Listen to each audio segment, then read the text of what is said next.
Welcome to my YouTube channel. So இன்னைக்கு நம்ம என்ன பார்க்க போறோம் அப்படின்னா method of variation of parameterல third sum பார்க்க போறோம். So third sum பாருங்க d square given என்ன கொடுத்திருக்காங்க d square y by dx square plus y is equal to cosecant x. So first நம்ம இந்த small d square y by dx square நம்ம capital D square கா மாத்துறோம். So capital D square y plus y is equal to cosecant x. So first இந்த termல y காமனா இருக்கு. So y வெளிய எடுத்துட்டீங்கன்னா d square plus 1 into y is equal to cosecant x. So இதான் வந்து கரெக்டான format. So first நம்ம auxiliary equation select பண்ணிக்கலாம். So auxiliary equationன்றது d எங்கலாம் இருக்கோ m கொடுக்கணும். So m square plus 1 is equal to 0. bracketல இருக்கிறது மட்டும் தான் கொடுக்கணும், ரிமைனிங்ல இருக்க கூடாது. So m square equal to இந்த plus 1 right hand side போச்சுனா minus 1. So m equal to plus or minus I. இந்த minus 1க்கு ரூட் எடுத்தீங்கன்னா உங்களுக்கு I கிடைக்கும். So இது ஒரு காம்ப்ளெக்ஸ் வேல்யூ. So காம்ப்ளெக்ஸ்க்கு நம்ம காம்ப்ளிமெண்டரி ஃபங்க்ஷன் பார்த்தீங்கன்னா a cos x plus b into sin x. Actually original எப்படி வந்திருக்கு அப்படின்னா e power alpha x a cos beta x plus b sin beta x னு வரும். So beta ஓட வேல்யூ 1, alpha ஓட value 0ன்றதுனால நம்ம e power எழுதல. ஏன்னா anything power 0 1ன்றதுனால டைரக்டா எழுதிட்டேன் காம்ப்ளிமெண்டரி ஃபங்க்ஷன். So இங்க இருந்து பாத்தீங்கன்னா உங்களுக்கு f1 f2 சூஸ் பண்ணனும். So f1ன்றது a க்கு பக்கத்துல என்ன வேல்யூ இருக்கு பாருங்க cos x. இதுதான் f1. So f2 பாத்தீங்கன்னா b க்கு பக்கத்துல இருக்கு பாருங்க. So இதுதான் f2. So sin x. So differentiate பண்ணிக்கலாம். f1 dash cos differentiate பண்ணீங்கன்னா minus sin x. f2 நீங்க differentiate பண்ணீங்க அப்படின்னா f2 dash equal to sin பண்ணீங்கன்னா cos x. So ஒரு calculation part இருக்கு இங்க f1 f2 dash minus f2 into f1 dash is equal to so cos x into cos x. So நம்மளுக்கு cos square x னு வரும் minus f2 f1 dash இங்க ஒரு sin இங்க ஒரு sin square இருக்கும். இங்க ஒரு மைனஸ் இருக்கு. So இந்த மைனஸும் பிளஸ் ஆயிடும். So sin square x. So டைரக்டா ஐடென்டி எழுதி பாருங்க cos square x plus sin square x equal to 1 அப்படினு தெரியும். இது ஒரு trigonometric identity. So இப்போ particular integral போகலாம். So particular integral is nothing but p f1 plus q into f2 which is equation number 1. So நம்ம p f1 உம் q f2 உம் கண்டுபிடிச்சு இங்க equation 1ல substitute பண்ணனும். where p உடைய ஃபார்முலா பாத்தீங்கன்னா p equal to minus integral f2 into capital X by f1 f2 dash minus f2 into f1 dash into dx. So இப்போ values எடுத்து apply பண்ணிடலாம். Minus integral f2 பார்த்தீங்கன்னா இங்க இருக்கு பாருங்க sin x. So sin x into capital X பார்த்தீங்கன்னா ப்ராப்ளத்தோடைய right hand side பாருங்க cosecant x இருக்கு. So இதுதான் capital X ஓட value cosecant x.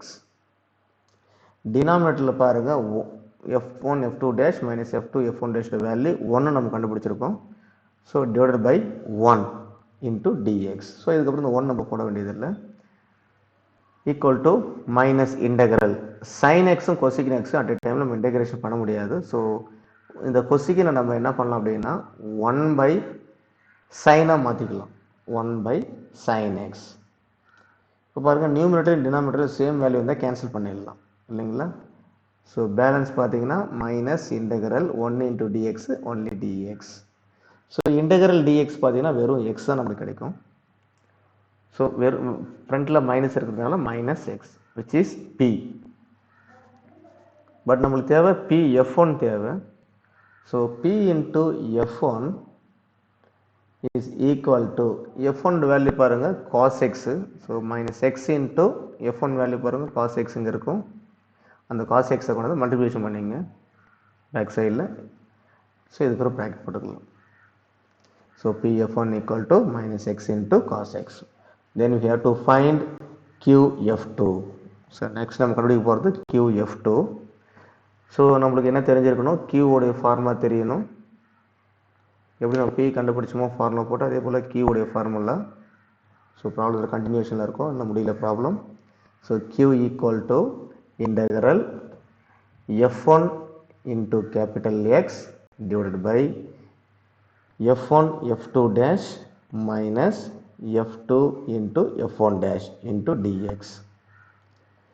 So f1 value நம்மளுக்கு தெரியும். ஸோ f1 வேல்யூ பாருங்க, f1 capital X, f1 cos x. ஓகேங்களா, அந்த வேல்யூ எடுத்து அப்ளை பண்ணிக்கலாம். So cos x capital x கொஸ்டினோட ரைட் ஹேண்ட் சைடு அதே தான், அது சேஞ்சஸ் கிடையாது. Cosecant x divided by, so இதோட value 1 into dx. So cos எக்ஸும் கொசிகன் எக்ஸும் இன்டகிரேட் பண்ண முடியாது. ஸோ காஸ் எக்ஸ் அப்படியே வச்சுக்கிட்டு கொசிகனை 1 பை சைன் எக்ஸ்னு எழுதிக்கலாம் இன்ட்டு டிஎக்ஸ். இப்போ cos by sine, so cos by sine நம்ம என்ன எழுதலாம்னா காஸ் எக்ஸ் பை சைன் எக்ஸ்னு எழுதிட்டு நெக்ஸ்ட் ஸ்டெப்பில் cos by sin நம்ம cot x னு எழுதலாம். ஸோ எப்படி நம்ம sin by cos tan சொல்கிறோமோ அதே போல் cos by sin cot x into dx அப்படின்னு சொல்லலாம். இன்டர்ல cot x பார்த்தீங்கன்னா log into sin x. So which is capital Q. But நம்மளுக்கு capital Q கூட ஒரு f2ஆல் மல்டிப்ளை பண்ணணும். ஸோ f2ன்றது பார்த்தீங்கன்னா sin x. இங்கே பாருங்கள் தெரியும், q f2க்கு கூட f2 is nothing but sin x. So sin x நம்ம ஃப்ரண்ட்டில் போட்டு மல்டிப்ளை பண்ணிக்கலாம், ஏன்னா பேக் சைடில் அப்படியே ஒரு sin x இருக்கிறதுனால ஃப்ரண்ட்டில் போட்டுருங்க safe. sin x into log of sin x. So நம்ம q f2 நம்ம கம்ப்ளீட் பண்ணிட்டோம். ஸோ நம்மளுக்கு கிடைச்ச p f1 அண்ட் q f2வை சப்ஸ்டியூட் இன் ஈக்குவேஷன் நம்பர் 1ல் அப்ளை பண்ணணும். ஏன்னா ஒன்று தான் நம்மளுக்கு particular integral. So particular integral is equal to pf1 plus qf2. So pi is equal to already pf1 already கண்டுபிடிச்சி வச்சிட்டோம் நம்ம. இங்கே பாருங்கள் minus x into cos x. So அந்த வேல்யூ அப்ளை பண்ணிக்கலாம், minus x into cos x plus qf2 தான் இங்கே இருக்கு இல்லையா லெஃப்ட் சைடில் qf2. So sin x into log of sin x, sin x into log of sin x. So which is our particular integral. So finally, hence the general solution is y equal to complementary function plus particular integral. So what is complementary function? இங்கே பாருங்க, இது இருக்கு a cos x plus b sin x. So அதை insert பண்ணிக்கலாம். So a cos x plus b sin x. Particular integral இங்கே இருக்கு. So minus x cos x plus sin x into log of sin x. This is our required general solution. Thank you.